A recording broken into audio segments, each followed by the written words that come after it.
What is your school bus horror story? I was waiting at the bus stop for my 7-year-old son Noah, who has autism and is mostly nonverbal. The bus was 45 minutes late. When it finally pulled up, only Noah was on it, alone in the back, crying and soaked in urine because he'd been on the bus for 2 hours. The driver, Carl, opened the doors and said, "Your kid peed himself," as his mother deal with it. I ran onto the bus to get Noah, who was shaking and too terrified to even move, when I heard Carl on his phone with another driver. Carl was saying loudly, "Yeah, I left the R word on the bus alone for 2 hours while I ran errands. Kid peed himself after hour 1, but that's not my problem. Should have seen him crying like a baby. Hilarious. Can't even tell anyone because he can't talk." He saw me listening and smiled. "What? It's true. Besides, one less defect wouldn't be the worst thing. Maybe I should have left him at Walmart parking lot, see if anyone would even care." Noah was rocking violently, understanding every cruel word. Carl continued into his phone. His mom babies him. The kid belongs in an institution, not a regular school. I've been thinking about driving him there myself, dropping him at the state facility. Who'd stop me? He can't say where he's going. I screamed, "You left my baby alone?" Carl shrugged. "Still breathing, isn't he?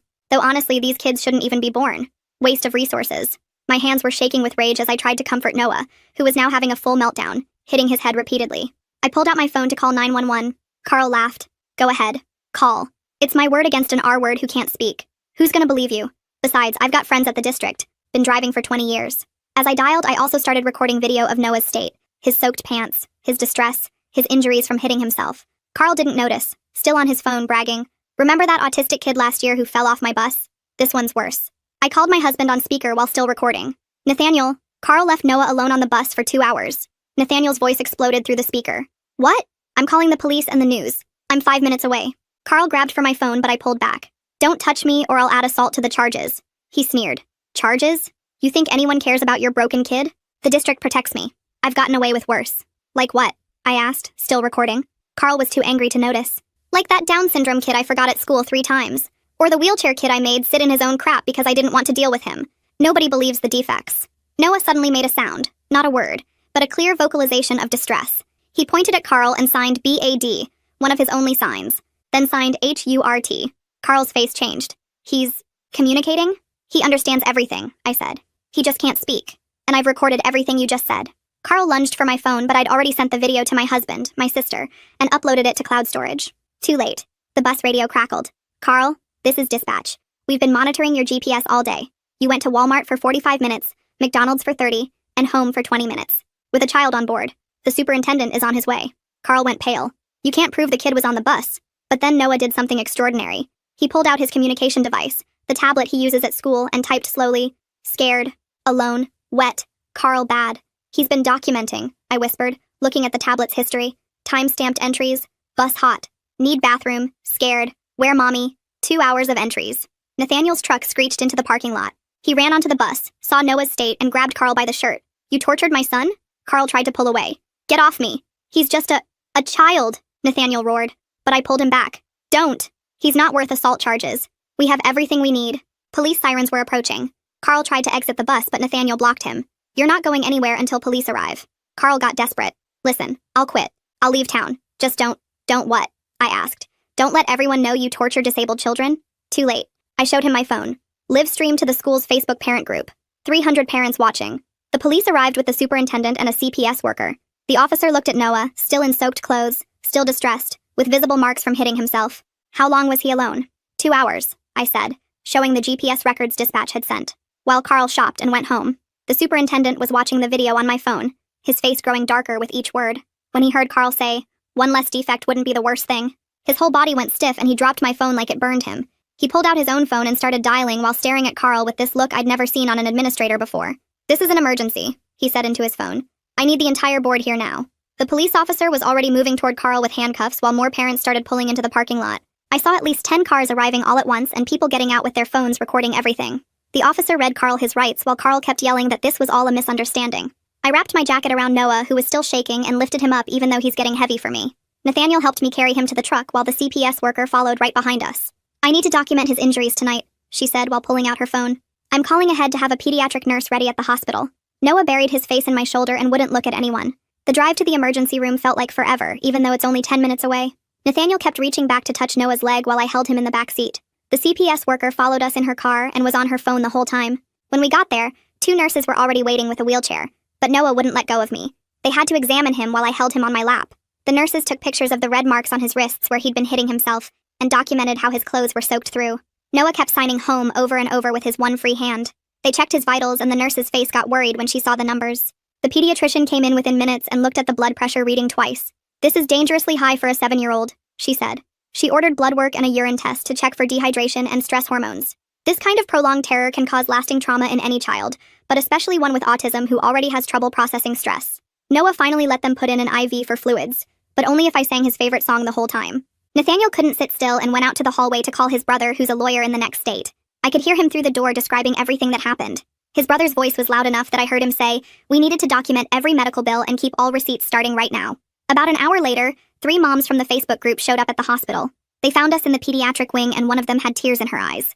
"We saw your video," she said. "Carl did the same thing to our kids." One mom showed me text messages from last year when Carl left her daughter with Down syndrome at the wrong bus stop on purpose. The girl had wandered into traffic before someone found her. The district said there was no proof Carl did it intentionally, she told me. Another mom said Carl had locked her autistic son in the bus storage compartment for 20 minutes as punishment for stimming too loudly. They'd all filed complaints, but nothing ever happened. The CPS worker came back around 9 p.m. after Noah had finally fallen asleep from exhaustion. She needed to interview me about our home routines and safety plans. She asked about door locks and supervision, and whether we had any weapons in the house. My stomach turned when I realized she was checking if we were fit parents. She saw my face and said it was just protocol, but it still made me feel sick. She asked if Noah had ever been left alone before, or if there were any previous injuries. I showed her his medical records on my phone proving every mark was from today. She took notes for an hour while Noah slept curled up against me on the hospital bed. Around midnight, my phone buzzed with a text from the superintendent asking if we could meet tomorrow about resolving this situation quietly. Nathaniel was reading over my shoulder and grabbed the phone to forward it to his brother immediately.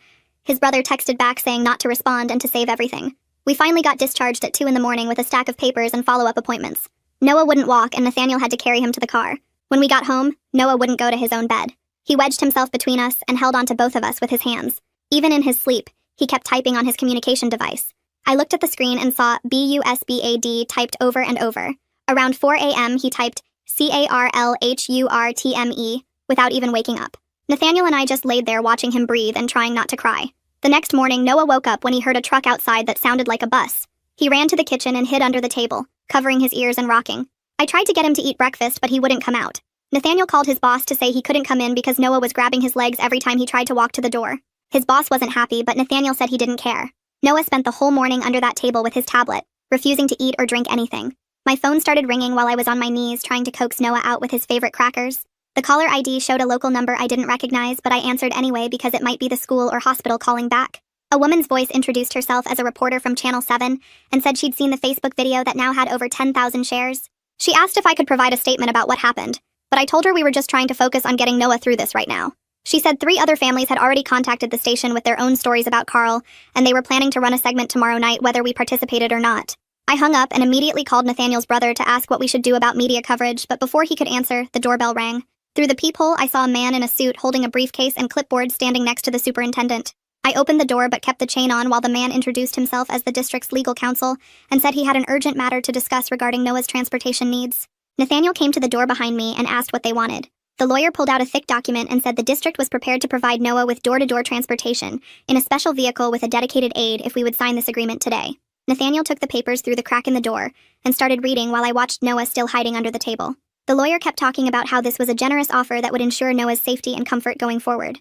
Nathaniel got to page 3 where it said, we would agree not to pursue any legal action against the district, Carl, or any employees, and that we would remove all social media posts about the incident. He looked the lawyer straight in the eye and tore the entire document in half, then in half again, letting the pieces fall at the man's feet. The superintendent started to say something, but Nathaniel cut him off and said we were getting our own attorney and slammed the door. Within an hour, Nathaniel's brother had set up an appointment with Sabina Conti, a special education attorney who'd won several cases against school districts in our state. We had to bring Noah with us because he wouldn't let go of my arm, so 2 days later we drove to her office in the city. Noah brought his tablet and a bag of blocks he uses for calming himself. Sabina's office had a small play area in the corner, where Noah immediately sat down and started stacking his blocks in perfect lines while we talked. She listened to our whole story without interrupting, taking notes on a yellow legal pad, occasionally glancing over at Noah, who was completely absorbed in his blocks. When we finished, she pulled out her laptop and started typing formal complaints to the state education department and the Office for Civil Rights right there while we watched. She explained each violation Carl and the district had committed, from abandoning a child to violating Noah's rights under federal disability law. She printed everything out and had us sign the complaints before we left, promising to file them electronically that afternoon. The next morning, the police detective assigned to our case called to tell us Carl had posted his $20,000 bail, and the bus drivers' union was paying for his defense attorney. He warned us that Carl had been seen at the local diner telling anyone who would listen that we were drama parents trying to get money from the district because we couldn't handle our kids' issues. The detective said he couldn't stop Carl from talking, but suggested we document any contact or harassment. 3 days after that, we had Noah's first appointment with a trauma therapist who specialized in children with autism. Noah stood frozen in the hallway outside her office, refusing to enter even though I showed him it was safe by walking in and out myself several times. The therapist came out and sat on the floor in the hallway, not looking directly at Noah but playing with some sensory toys she'd brought. After 20 minutes, Noah finally followed her into the office, but only if I stayed right next to him. She worked with him using play therapy while explaining to me that his trust in adults outside his family had been completely destroyed. She said recovery could take months or even years depending on how the legal process played out and whether he had to testify or face Carl again. The following week, the school called an emergency IEP meeting to discuss Noah's educational needs and transportation. When we arrived with Sabina, we found 5 district administrators already seated at the conference table, along with a representative from the bus drivers' union. They started talking about alternative transportation arrangements and modified schedules, but wouldn't acknowledge any wrongdoing or even mention Carl's name. Sabina pulled out her laptop and connected it to the room's TV screen, then played the audio from Noah's communication device from that day on the bus. His entries played through the speakers. Where mommy at 2:47 p.m., where mommy at 2:52 p.m., scared at 3:01 p.m., need bathroom at 3:15 p.m., over and over for 2 hours. The union rep interrupted to claim the device could be manipulated and questioned whether Noah really understood what was happening or if we had coached him. Sabina calmly pulled up Carl's GPS records that the detective had subpoenaed, showing he'd stopped at Murphy's bar for 35 minutes during his route with Noah on board. The administrators all looked at each other while the union rep demanded to know how we'd obtained that information and whether it was even legal to use. 3 days after that meeting, I was doing laundry when Nathaniel came storming into the house after getting a call from another parent. Apparently, Carl had been reassigned to a different bus route on the other side of town and was still driving children while the investigation continued. Nathaniel immediately called the superintendent's home number that we'd gotten during the initial incident. I could hear him shouting from the garage where he'd gone to avoid scaring Noah, yelling about child endangerment and criminal negligence. The superintendent kept saying his hands were tied by union rules and due process requirements. The next day, the Facebook parent group administrator called to tell me they were organizing a protest at the upcoming school board meeting. She said over 50 families had already committed to attending, many with special needs children who'd had problems with bus drivers that were never addressed. They planned to fill the public comment period with their stories and had already contacted local media to ensure coverage. The board meeting room was packed with angry parents holding signs when we arrived that Tuesday night. Noah clung to Nathaniel's hand while I carried his communication device and the printed copies of his entries from that day. The board members sat behind their long table looking uncomfortable as parent after parent filled the public comment sign-up sheet. When they called my name, I walked to the podium with shaking hands and opened Noah's device to the entries from that awful day. Bus hot at 2:15 p.m. appeared on the screen as I read it out loud. Need bathroom at 2:47 p.m. made several board members shift in their seats. Where mommy repeated 12 times between 3 and 4 p.m. had one board member wiping her eyes. The union president sat in the front row shaking his head and muttering something to the person next to him. I kept reading Noah's desperate messages while he rocked in Nathaniel's arms, covering his ears. After me, a woman named Venetia Corona took the podium and pulled out a thick folder. She told everyone how Carl had called her autistic son worthless and stupid last year. The superintendent immediately said he had no record of any complaint from her. Venetia pulled out printed emails she'd sent to him personally, dated 8 months ago, describing Carl's behavior. She held them up for everyone to see, showing the superintendent's own email address as the recipient. The room erupted in angry murmurs as parents realized the district had been hiding complaints. The superintendent's face turned red as he claimed those emails must have gone to spam. 3 hours of testimony followed, parent after parent sharing stories about Carl and other drivers. The local news crew filmed everything while the board members looked more and more uncomfortable. The next morning, nothing had changed according to the district's morning announcement. But at 6 p.m. that evening, after the news ran our story with Noah's tearful face on screen, everything shifted. The district sent out an emergency email saying Carl was now on unpaid leave pending investigation. They claimed it was part of their standard process and had nothing to do with media coverage. Nathaniel threw his phone across the room when he read their lies about following protocol.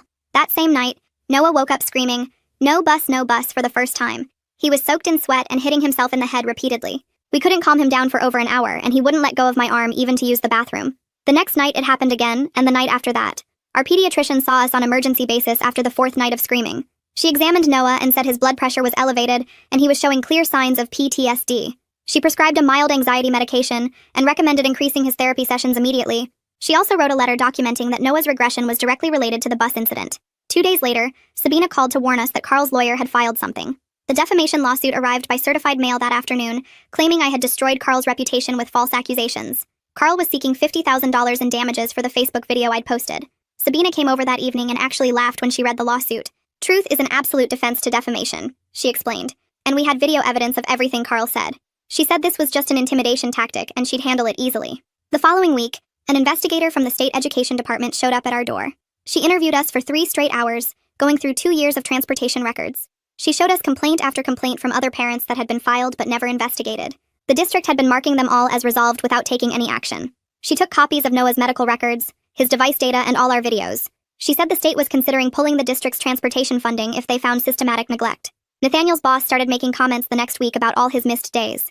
Nathaniel had been driving Noah to the school every morning because Noah couldn't handle any bus. His boss pulled him aside and suggested that maybe Noah would be better served at a special institution. Nathaniel told me he almost punched the man, but instead just walked out of the office. He came home early that day and spent an hour on the phone with HR about discrimination. 3 weeks after the incident, we found the first anonymous letter in our mailbox. It called us attention seekers and said we were ruining a good man's life. The second letter came 2 days later with worse language that I won't repeat. The third letter included a photo of our house with liars written across it in red marker.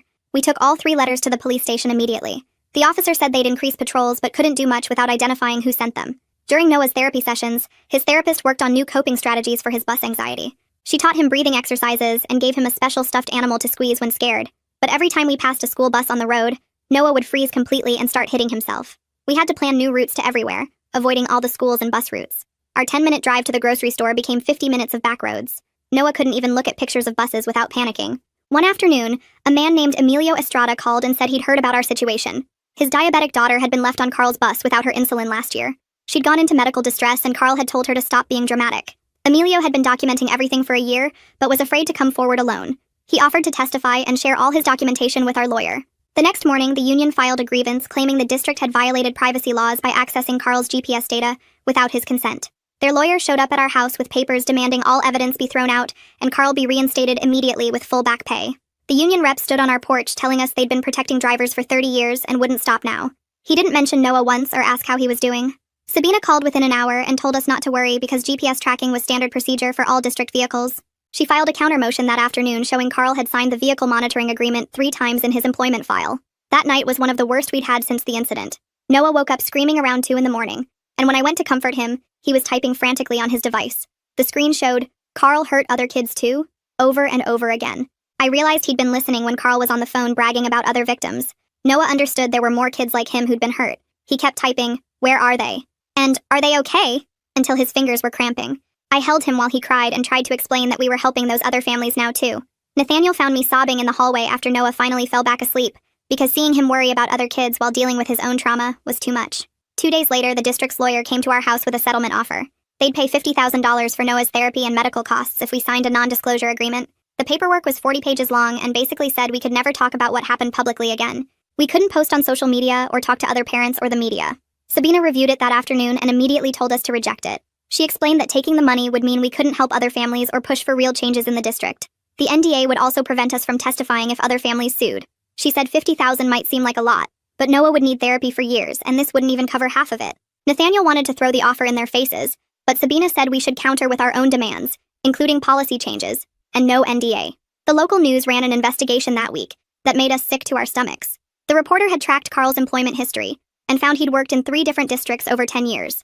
Each time he left, there were sealed complaints about mistreating special needs children. One district paid a family $20,000 after Carl left their autistic son at the wrong school. Another district quietly transferred him after parents complained he was verbally abusing kids. The third district had 3 separate incidents, but each was settled with confidentiality agreements. The reporter couldn't get the families to talk on camera because of the NDAS, but she had the court filing numbers showing the pattern. Carl had been hurting kids for a decade and just kept getting moved around like some sick game of musical chairs. The district attorney called us the following week to discuss the criminal case. She said the trial date was set for 3 months out, but warned us Carl would probably get a plea deal. She explained that without physical injury to Noah, child endangerment cases rarely resulted in actual jail time. The best we could hope for was probation and maybe some community service. She said Carl's lawyer was already negotiating and would probably get it down to a misdemeanor. Nathaniel punched a hole in our garage wall after that call. I found him sitting on the floor crying because Carl was going to walk free after what he did to our baby. Noah's special education teacher requested a meeting with us that month. She showed us his progress reports from before the incident and compared them to now. He'd been making steady progress with his communication and was starting to participate in group activities.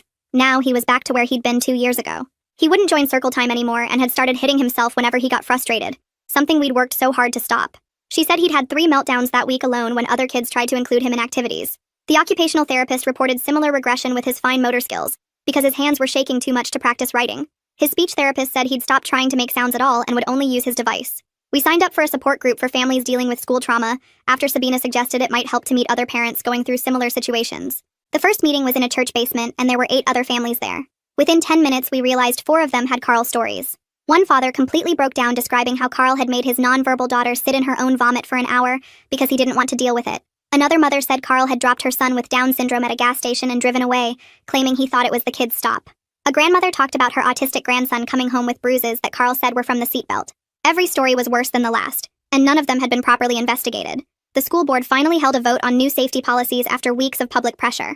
They approved mandatory cameras on all buses and aid requirements for special needs routes. But then they announced budget constraints meant full implementation would take 2 years. They'd start with just 10 buses next semester and slowly add more. Parents in the audience started shouting about their kids' safety not being worth the money. One board member actually said maybe families with special needs, kids should provide their own transportation if they weren't happy with the timeline. Nathaniel had to physically hold me back from rushing the podium. 3 weeks into the restraining order, I was taking Noah to his therapy appointment when I saw Carl's truck in the parking lot. My whole body went cold and I immediately locked the car doors. Noah saw him too and started screaming and hitting his head. I called 911 while trying to calm Noah down, but he was in full panic mode. The therapy building's security footage later showed Carl had been sitting there for over an hour, just watching families come and go. When the police arrived, Carl claimed it was a coincidence and he was just getting coffee at the shop next door. But the coffee shop had cameras too, showing he never went inside. They arrested him for violating the protective order and he spent 1 night in jail before making bail again. The stress was destroying our family in ways we hadn't expected. Noah needed someone awake with him through his nightmares, so Nathaniel and I started taking shifts sleeping. I'd stay up until 3 in the morning, and then Nathaniel would take over until 7. We were both exhausted all the time, and started fighting about stupid things like who forgot to buy milk, or whose turn it was to do laundry. One night, Nathaniel snapped at me for leaving a dish in the sink, and I started crying uncontrollably. We stood in our kitchen at 4 in the morning, both sobbing from exhaustion while Noah slept fitfully on the couch because he couldn't be alone in his room anymore. 2 weeks later, we sat in the courtroom for Carl's preliminary hearing, while my mom watched Noah at home. Carl's lawyer stood up and started arguing that Noah couldn't be a reliable witness because of his autism. The judge cut him off and said Noah's device entries were clear evidence that he understood everything that happened. Carl sat there in his suit looking smaller than I remembered while his lawyer kept trying different angles. The judge finally said the case would move forward to trial and set a date for 3 months out. Outside the courthouse, about 20 bus drivers were holding signs saying Carl was railroaded by helicopter parents. But there were at least 60 families there supporting us, holding pictures of their special needs kids. Some of the drivers looked uncomfortable when they saw all the parents and started leaving early. The local news filmed everything and interviewed parents about their own experiences with unsafe buses. That same week, Noah had a huge breakthrough in therapy when he typed a whole paragraph on his device about feeling scared but safe with mommy and daddy now. His therapist showed us the message and said this was major progress in processing what happened. Noah was starting to use more words on his device and even trying some new signs. We celebrated with his favorite chicken nuggets, and he actually smiled when Nathaniel did his silly dance. Sabina called the next morning to tell us she was filing a federal lawsuit against the district for discrimination against disabled students. She said it could force real change across the whole state, but warned it might take years to work through the courts. The paperwork was thick as a phone book and listed dozens of violations going back 5 years. She'd found patterns of disabled kids being left on buses, denied services, and ignored when parents complained. 2 days later, the DA called to say 2 more families had agreed to testify about Carl. One was Venetia, whose son had been left at the school 3 times, and another was Emilio, whose daughter Carl had dropped at a gas station. The DA said this made the criminal case much stronger, though she still didn't think Carl would get jail time for a first offense. She explained that child endangerment without physical injury rarely resulted in prison. We were disappointed, but at least Carl would have a criminal record and couldn't work with kids again. 4 months after everything started, Noah rode in the car without panicking when we passed a school bus for the first time. Nathaniel and I looked at each other and decided to celebrate with ice cream even though it was only 10 in the morning. Noah picked chocolate and actually smiled when the worker gave him extra sprinkles. It felt like such a small thing, but we'd been working toward it for months with his therapist. Every week we'd practiced getting closer to buses in parking lots and looking at pictures of buses. 2 weeks before the criminal trial, Carl's lawyer called Sabina to say Carl would plead no contest to avoid trial. He got 2 years probation and mandatory counseling, but no jail time, which felt like such a hollow victory after everything Noah went through. The judge banned him from working with children and ordered him to pay $5,000 in fines. Carl never even looked at us during the hearing and left immediately after. We wanted more, but at least it was on his record forever. The district's lawyers contacted Sabina about settling our civil suit the same week Carl took his plea. After 3 days of negotiations, they agreed to $200,000 for Noah's therapy and future education needs. More important than the money, they agreed to put cameras on all buses within 6 months and hire aides for special needs routes. They also had to do quarterly safety audits and report to the state. The new transportation director they hired called us personally to apologize and walked us through all the changes they were making. She'd worked in special education for 20 years and actually understood autism and seemed to really care about keeping kids safe. She implemented mandatory training for all drivers on working with special needs children and created a hotline for parents to report problems directly to her. She met with us 3 times to understand Noah's specific needs and fears. 6 months after that terrible day, Noah agreed to try riding a specially equipped smaller bus with a trained aide for a test run. The aide's name was Ruben, and he'd worked with autistic kids for years and knew sign language. Noah only lasted 10 minutes before signing he wanted off, but those 10 minutes were huge. He'd gotten on the bus voluntarily and sat in a seat without crying. Ruben said Noah did amazing for a first try to they'd work up slowly. We stood in the driveway watching the bus pull away for those 10 minutes, and I cried the whole time. Nathaniel held my hand and said Noah was the bravest kid he knew. That night, Noah typed on his device that the new bus was okay, and Ruben was nice. He even asked if he could try again next week for 11 minutes. We said yes and hugged him tight. The school agreed to keep driving Noah for now while he worked with Ruben to get comfortable. Every week, they'd add another minute to his practice rides. The phone started ringing constantly after our story hit the news. Sabina called one morning to say 3 school districts wanted her help fixing their bus policies before something bad happened to their kids. She set up meetings with their boards, and I went along to show Noah's device entries from that day. The superintendent from one district actually cried when she saw the timestamps.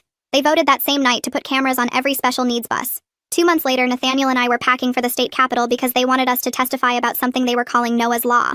My mom drove up to watch Noah while we were gone. The hearing room was packed with other parents holding pictures of their kids. I read Noah's device messages into the microphone while Nathaniel held up printed screenshots.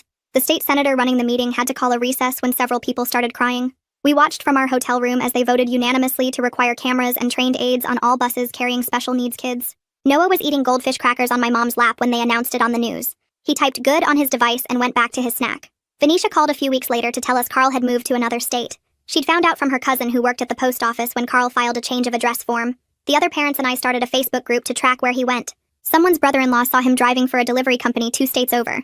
We sent his conviction records to the company but never heard back. At least he wasn't near kids anymore. Noah's teacher pulled me aside during pickup one day to show me something amazing. She'd recorded Noah using his device to help another nonverbal kid learn the sign for bathroom. He was showing the younger boy over and over, being so patient. She said he'd been doing this every day, teaching the other kids his signs and helping them use their devices. The little boy's mom found me in the parking lot crying and hugging me because her son had communicated a need for the first time. Nathaniel and I started going to counseling together after I found him crying in the garage one night. The counselor helped us realize we'd been so focused on Noah that we'd stopped talking to each other about anything else. We started having coffee together every morning before Noah woke up, just 15 minutes to check in with each other. It made such a difference.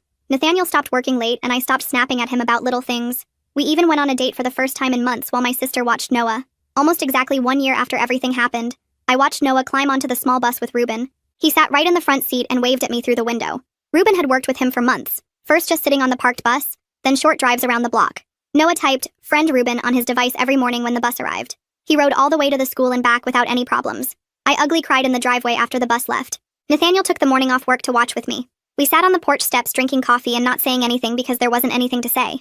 Our baby was riding the bus again. Sabina helped us set up a nonprofit foundation to help other families dealing with school transportation problems. We named it Noah's Voice even though Noah typed, "That was a silly name."